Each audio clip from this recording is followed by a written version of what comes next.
Hello दोस्तों, कैसे हैं आप सभी। थैंक यू सबसे पहले कि आप लोग हमारा सपोर्ट कर रहे हैं और ऐसे ही कृपया सपोर्ट करते रहें। वीडियोस को देखें, शेयर करें, लाइक करें, कमेंट्स करें और ऐसे ही मैं रेगुलर आपको वीडियो प्रोवाइड करवाऊँगा। डिस्क्रिप्शन में मैंने अपने टेलीग्राम की लिंक दे रखी है, आप उसे ज्वाइन कर लीजिए। तो जो कुछ भी मैं पढ़ाऊँगा आपको, तो 12 से लेके 1 बजे तक सबसे पहले मैं उसमें आपको शेयर कर दिया करूँगा जो कुछ भी मुझे पढ़ाना है, जिससे आप एक प्रॉपर तरीके से नोट्स लिख सकें। और यहाँ पर मैं 2 बजे तक आपको उसकी वीडियो प्रोवाइड करा दिया करूँगा। जो जीके वाले हमारे सर हैं वो भी आपको जो जीके के जो भी नोट्स हैं पीडीएफ के थ्रू वो ग्रुप में आपको सेंड कर देंगे, जिससे आपका टाइम बचेगा। क्योंकि अगर हम यहाँ पर लिखवाएंगे तो इतना टाइम आपको काफ़ी टाइम लगेगा उसे लिखने में, कवर करने में, और बार बार वीडियो को पॉज भी करना पड़ेगा। तो आपको रुकावट ना आए इस वजह से टेलीग्राम का ग्रुप बना दिया गया है। आप डिस्क्रिप्शन में लिंक चेक कर लीजिए और उसमें आप ज्वाइन हो जाइए। तो जो ग्रामर की वीडियो है, तो जब भी मैं आपको 2 बजे तक आपको वीडियो मिल जाया करेगी। तो जब मैं आपको वो वीडियो भेजूंगा उससे पहले 1 घंटे पहले मैं आपको उसका पीडीएफ भेज दिया करूंगा जो भी मैं आपको पढ़ाऊंगा, जिससे आप अच्छे से नोट्स तैयार कर सकें। आज जो मैं लाया हूँ ये थोड़े अच्छे लेवल की एरर्स और फिल इन द ब्लैंक्स हैं, इनको आज हम सॉल्व करते हैं। ठीक है, तो इसको स्किप नहीं करिएगा। मैं इसमें से आपको रूल्स भी बताऊंगा आपको कैसे सॉल्व करना है, आप उसको भी यहाँ पर देखिए। सबसे पहला जो हमारा लिखा हुआ है सेंटेंस मैं पढ़ के बताता हूँ, आप भी ध्यान देना। The big stone monument, monument यानी कि होता है स्मारक, बिग स्टोन यानी बड़े पत्थर का। ये जो बड़े पत्थर का मोन्यूमेंट था was the only Khalistan the lost traveller remembered. अब इसमें आपको फिल करना है इस ब्लैंक में। आपके पास ऑप्शन है स्पेसिमेन, सेकंड है सोवेनियर, तीसरा है पीस, चौथा है लैंडमार्क। तो इसको पहले हम हिंदी करने की कोशिश करते हैं, इसको समझने की कोशिश करते हैं कि ये फिल इन द ब्लैंक क्या रहा है। The big stone monument was the only, जो बड़ा स्मारक था, बहुत बड़ा स्मारक था, वह केवल ही एक खालिस्तान था जो भटके हुए ट्रेवलर को याद था, जो खोए हुए ट्रेवलर को याद था। द लॉस्ट ट्रेवलर यानी कि होता है खोया हुआ राहगीर, ठीक है, जो भ्रमण करता है उसको याद रहा। तो देखो जो मोन्यूमेंट है, अगर हम इसमें स्पेसिमेन की बात करें तो स्पेसिमेन का यूज किया जाता है जानवर के लिए, ठीक है, या किसी वस्तु के लिए। सॉरी, स्मारक के लिए नहीं होता, जानवर के लिए या पर्सन के लिए, स्पीसीज के लिए। स्पीसीज नहीं होती, प्रजाति के लिए। तो स्पेसिमेन, और एक स्पेसिमेन का मतलब होता है सैंपल, जैसे ब्लड सैंपल दिया जाता है किसी चीज का, तो उसका भी मतलब क्या होता है स्पेसिमेन। तो ये बताओ ये जो मोन्यूमेंट है वो क्या एक स्पेसिमेन हो सकता है क्या? किसी जानवर का एग्जाम्पल के रूप में हम स्पेसिमेन का प्रयोग करते हैं। जैसे अगर यहाँ पर लाइन होता तो फिर हम इसका प्रयोग कर सकते थे, लेकिन यहाँ पर क्या है, मोन्यूमेंट है, स्मारक है, निर्जीव चीज है, तो इसमें स्पेसिमेन का प्रयोग नहीं कर सकते। सोविनियर, सोविनियर क्या होता है? सोविनियर एक ऐसी चीज होती है जो आपने खरीदी हुई है या जो आपको दी गई है गिफ्ट के रूप में, जिसे देखकर आप किसी चीज को याद कर सके। फॉर इंस्टेंस, एग्जाम्पल के लिए, जैसे आप मानिए कि आपके किसी प्रिय ने आपको घड़ी दी है, तो जब भी आप उस घड़ी को देखोगे तो आपको उस व्यक्ति की याद आएगी। तो उसी चीज को, उस घड़ी को उस स्थिति में क्या बोला जाएंगे? सोवेनिर। अब यहाँ पर देखो ये खरीद तो नहीं लिया मोन्यूमेंट को, ट्रेवलर ने केवल देखा है और उसको केवल वही याद रहा। पीस, पीस यानी क्या होता है? एक पीस, टुकड़ा, तो टुकड़ा तो होगा नहीं। लैंडमार्क, बिल्कुल सही बात। लैंडमार्क यानी क्या होता है? निशान, निशानी। और बिल्डिंग, बड़ी बिल्डिंग को भी क्या बोलते हैं हम? लैंडमार्क बोलते हैं। तो इसमें किसका प्रयोग किया जाएगा? लैंडमार्क का इसमें प्रयोग किया जाएगा। तो the big stone monument was the only landmark, जो एक बड़ा स्मारक था, वह अकेली एक ऐसी बिल्डिंग थी जिसको ट्रेवलर याद रख सका। नेक्स्ट देखना, ये बहुत इजी है, आराम से हो जाएगा। खालिस्तान में is sure to be prosperous, एक व्यक्ति निश्चित ही क्या हो जाएगा? अमीर हो जाएगा। तो कैसा व्यक्ति अमीर हो जाएगा? डिलीजेंट यानी कि होता है मेहनती, एक मेहनती व्यक्ति पक्का है कि वह अमीर हो जाएगा, ये आएगा इसमें। या फिर एक इनएक्टिव, एक निष्क्रिय व्यक्ति जो कुछ काम नहीं करता, आलसी है। क्या कोई आलसी व्यक्ति अमीर बन सकता है क्या? नहीं बन सकता। इंडोलेंट यानी उबाऊ, बोरिंग व्यक्ति। बोरिंग व्यक्ति अमीर बन सकता है क्या? प्रॉस्परस हो सकता है, समृद्ध हो सकता है? नहीं हो सकता। लेथार्जिक, लेथार्जिक यानी क्या होता है? आलसी। क्या आलसी व्यक्ति है और कोई मैं अगर आलस करूं, मैं कुछ नहीं पढ़ा हूं, तो मैं क्या प्रॉस्परस हो सकता हूं क्या? नहीं हो सकता। तो इसमें लेथार्जिक का ही प्रयोग नहीं किया जाएगा। किसका किया जाएगा? डिलीजेंट यानी परिश्रमी, मेहनती व्यक्ति। इज श्योर, पक्का है कि वह सफल हो जाएगा, ठीक है, समृद्ध हो जाएगा। नेक्स्ट देखना, ठीक है। The president will finally have a national memorial. Memorial यानी क्या होता है? स्टेच्यू, जिसको याद, जैसे सरदार वल्लभ भाई पटेल की स्टेच्यू ऑफ यूनिटी बनाया गया है, वो क्या है? मेमोरियल भी हम उसको बोल सकते हैं। The president will finally have a national memorial Khalistan his honour. उनके सम्मान में, जो प्रेसिडेंट है उनके सम्मान में क्या बनाया जाएगा? एक विल हैव मेक करना भी होता है नेशनल मेमोरियल। एक नेशनल ने देशीय क्या राष्ट्रीय स्मारक के रूप में उनके सम्मान में क्या बनाया जाएगा? एक स्टैच्यू बनाया जाएगा या एक स्टैच्यू उनके सम्मान में होगा। तो ऑनर, उनके सम्मान में, तो इन हिज ऑनर का इसमें प्रयोग किया जाएगा। एट हिज ऑनर नहीं होगा। और वैसे भी ऑनर जो होता है ये इडियो, इन हिज ऑनर, वैसे इसको लिखते हैं हम। इसको मिटा देता हूं मैं, ठीक है, ये हो गया तो इसको मिटा देता हूं इसमें, जिससे मैं कुछ राइट कर सकूं आपको समझाने के लिए। जैसे कि ये इडियोमेटिक टर्म होता है इन समवन्स ओनर, यानी कि किसी के सम्मान में, ठीक है। तो इसमें क्या आ जाएगा? इन अपॉन नहीं आएगा, ऑन नहीं आएगा। इसका मतलब समझ में आ गया? इसका मतलब है जो प्रेसिडेंट है उनके सम्मान में एक राष्ट्रीय पुतला या राष्ट्रीय स्टैच्यू मेमोरियल बनाया जाएगा। नेक्स्ट देखना, फोर्थ।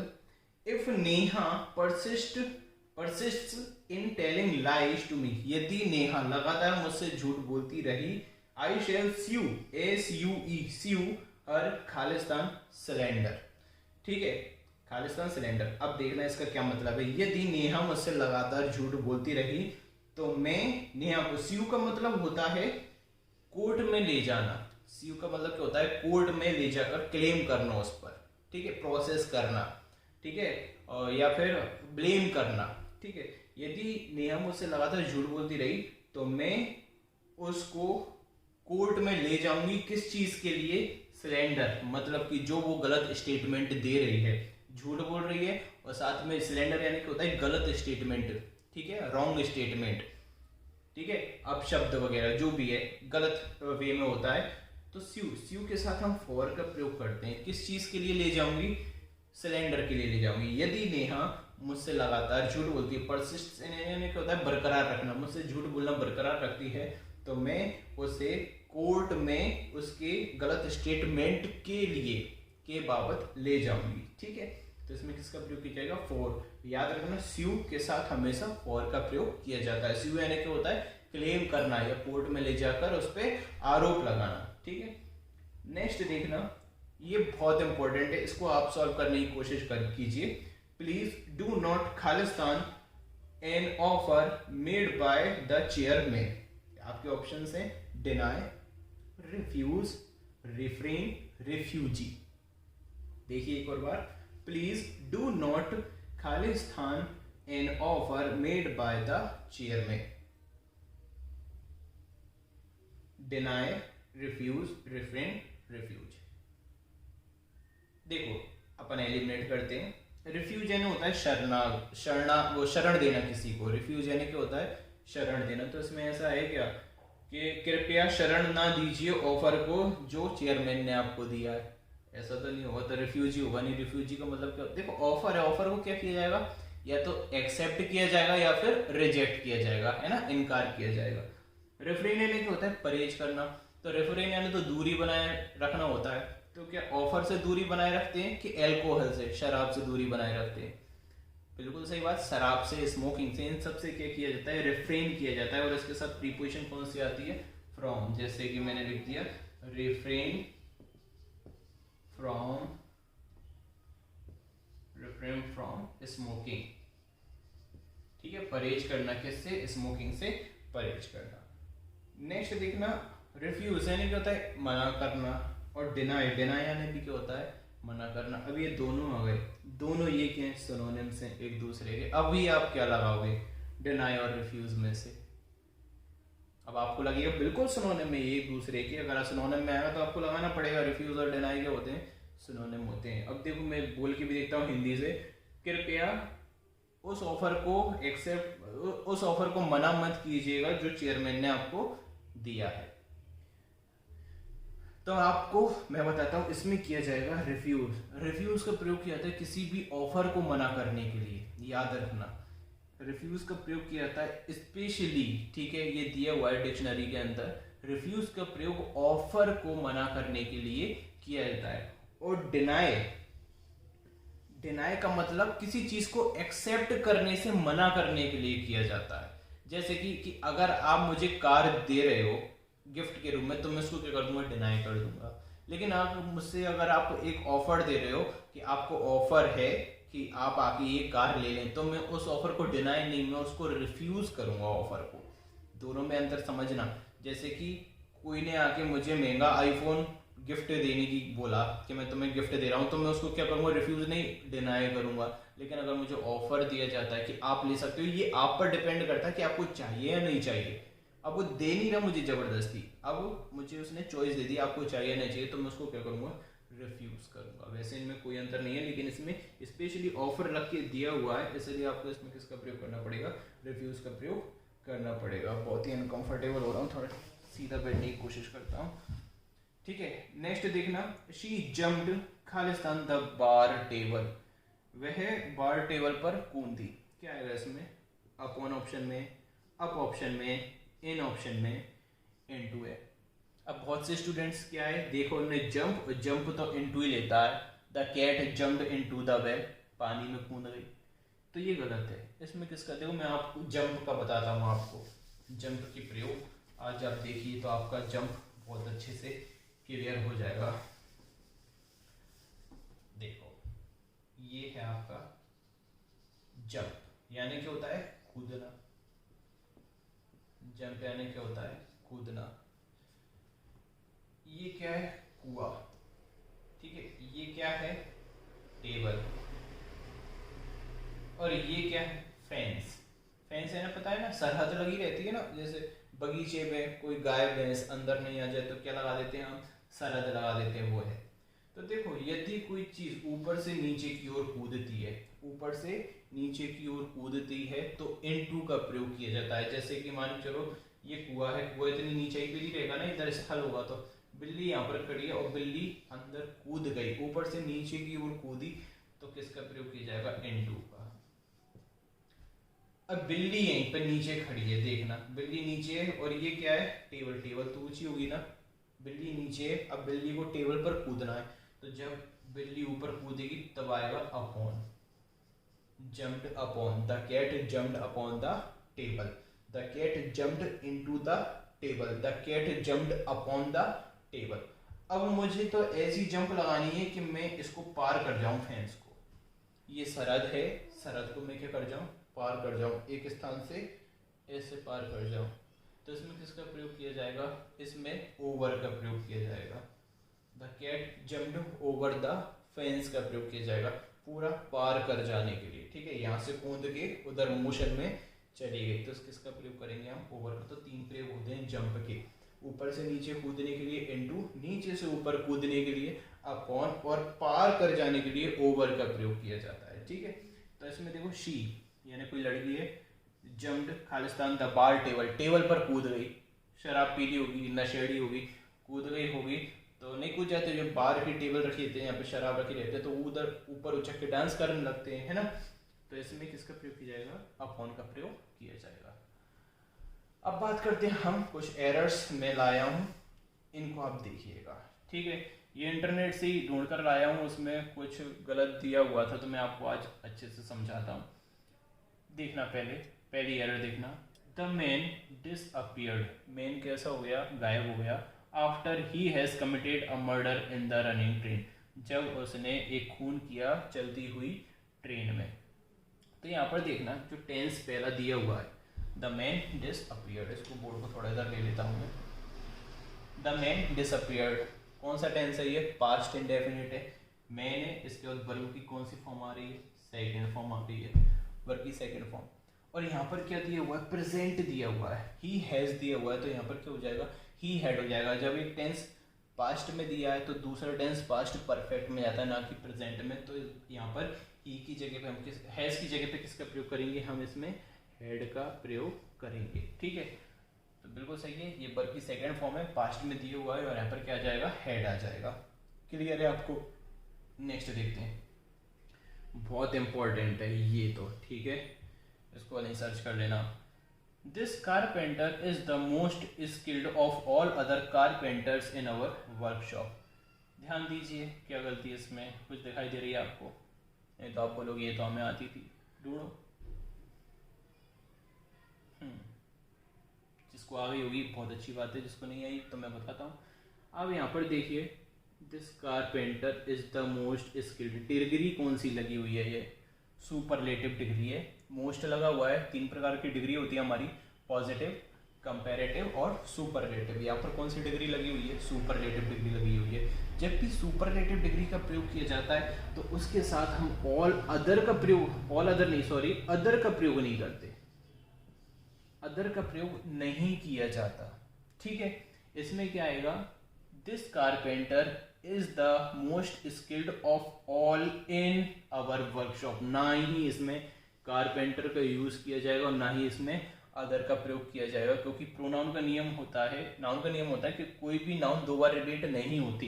यहाँ पर हमने कारपेंटर ऑलरेडी लिख दिया है, इसलिए हम दोबारा से यहाँ पर कारपेंटर्स का प्रयोग नहीं करेंगे, तो ये हो जाएगा। इसको देखिए ध्यान से, this carpenter is the most skilled of all in our workshop. यह जो कारपेंटर है वो सभी जितने भी कारपेंटर्स हैं हमारी वर्कशॉप में, उन सबसे क्या है, सबसे ज्यादा तजुर्बे वाला है, स्किल्ड वाला है, कुशल है। ठीक है, तो इसमें अदर का प्रयोग नहीं किया जाएगा, अदर का प्रयोग किया जाता है कंपैरेटिव के साथ। जैसे कि Patna junction is better than any other station इन पटना। ठीक है, इन पटना, ऐसा इसका प्रयोग किया जाता है। नेक्स्ट देखना, you as well as he is expected to chalk out programme for the future. दोबारा से देखना, you as well as he is expected to chalk out programme for the future. बहुतों का आगे होगा। देखिए, जब भी कोई 2 सब्जेक्ट, 2 प्रोनाउन या 2 नाउन एज वेल एज से जुड़े होते हैं, तो जो वर्ब होती है वो फर्स्ट वाले सब्जेक्ट के अकॉर्डिंग या नाउन के अकॉर्डिंग या प्रोनाउन के अकॉर्डिंग आती है। तो यहाँ पर पहला सब्जेक्ट कौन सा है आपका, यू। यू क्या होता है, बहुवचन, तो इसमें किसका प्रयोग किया जाएगा, आर का। ये तो हो गया एक, ये तो एक गलती हुई, इसमें एक और गलती भी है।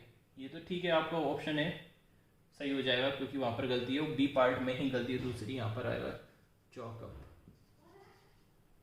यहाँ पर आएगा चॉकअप। चॉकअप का मतलब क्या होता है, सफल बनाना। चॉकअप का मतलब क्या होता है, सफल बनाना। चॉकआउट का कुछ मतलब ही नहीं होता, चॉकआउट गलत होता है।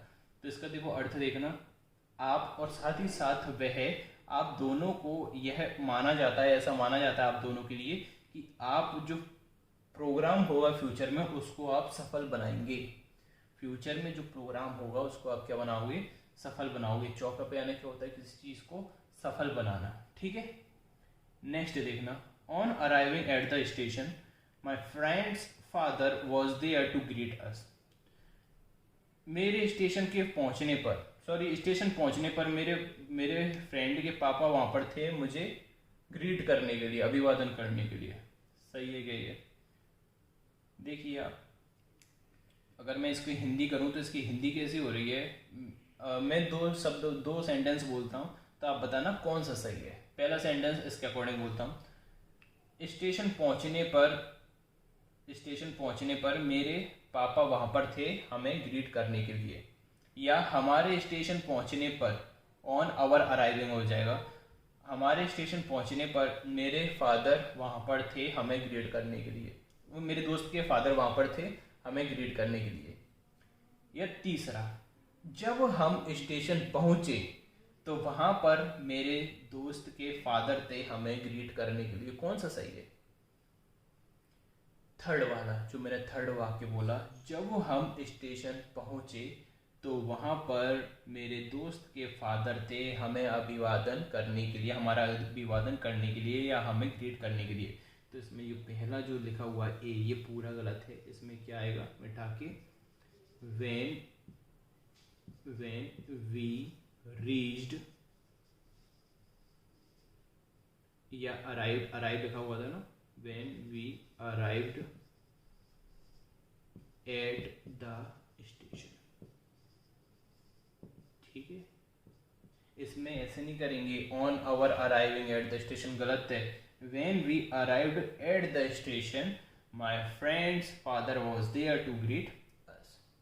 क्लियर है, ये वाली ये दोनों बहुत अच्छे थे। ठीक है, ये आंसर तो सही बताया है एक साइड पर, लेकिन इसका एक्सप्लेनेशन गलत है। नेक्स्ट देखना, this is the girl whom I think had broken the window pane with her ball। ये वही लड़की है जिसके बारे में मैं सोचता हूँ कि उसने विंडो तोड़ी है, विंडो पेन तोड़ा है अपनी बॉल के द्वारा। ठीक है, उसकी बॉल के द्वारा। तो इसमें देखिए हु और हुम का एक अच्छा चैप्टर है, बड़ा सा चैप्टर है। जब मैं करवाऊंगा आपको ग्रामर तो उसमें मैं आपको बता दूंगा। फिलहाल मैं थोड़ा थोड़ा सा बताता हूँ। मेरा जो तरीका है हु और हुम पहचानने का वो है सब्जेक्ट और वर्ब को गिनकर। जैसे कि इसमें हम हु को इधर हटा देते हैं, हुम को। अब हम सब्जेक्ट देखते हैं, पूरे सेंटेंस में कितने सब्जेक्ट्स हैं। देखिए पहला सब्जेक्ट है दिस, दूसरा सब्जेक्ट है आई। देखिए कैसे पता चला, सब्जेक्ट टेंस किससे बनता है, सब्जेक्ट और वर्ब से बनता है। जैसे क्या होना चाहिए, सब्जेक्ट होना चाहिए प्लस क्या होनी चाहिए, वर्ब होनी चाहिए, चाहे वो हेल्पिंग वर्ब हो या वो मेन वर्ब हो। तो देखो सब्जेक्ट दिस हैगा, वर्ब हेल्पिंग वर्ब में एस हैगा, तो एक सब्जेक्ट है और एक वर्ब है। ठीक है, यहाँ पर फिर देखिए ये नहीं है, ये सब्जेक्ट नहीं है, ये इसके बाद में आ रहा है, ये ऑब्जेक्ट है। ठीक है, यहाँ पर देखिए ये सब्जेक्ट है, ये इसकी वर्ब है। तो मतलब देखो दो सब्जेक्ट यहाँ पर और दो वर्ब। देखो एक सब्जेक्ट ये हो गया, एक सब्जेक्ट ये हो गया, दो, एक वर्ब ये हो गई, एक वर्ब ये हो गई, दो है। ठीक है, अब एक और बची है हेड ब्रोकन। तो मतलब अब इम्बैलेंस हो गया ये कि यहाँ पर अब दो सब्जेक्ट हैं हमारे पास और तीन वर्ब हो गई हैं।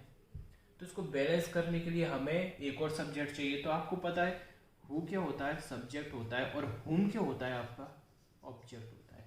हु क्या होता है सब्जेक्ट, हुम क्या होता है ऑब्जेक्ट। तो इसमें हम किसका प्रयोग करेंगे, हु का प्रयोग करेंगे। अब बैलेंस हो गया, देखो एक सब्जेक्ट ये, एक सब्जेक्ट ये, एक सब्जेक्ट ए, एक वर्ब ये, एक वर्ब ये और एक वर्ब ये, दोनों मिलाकर।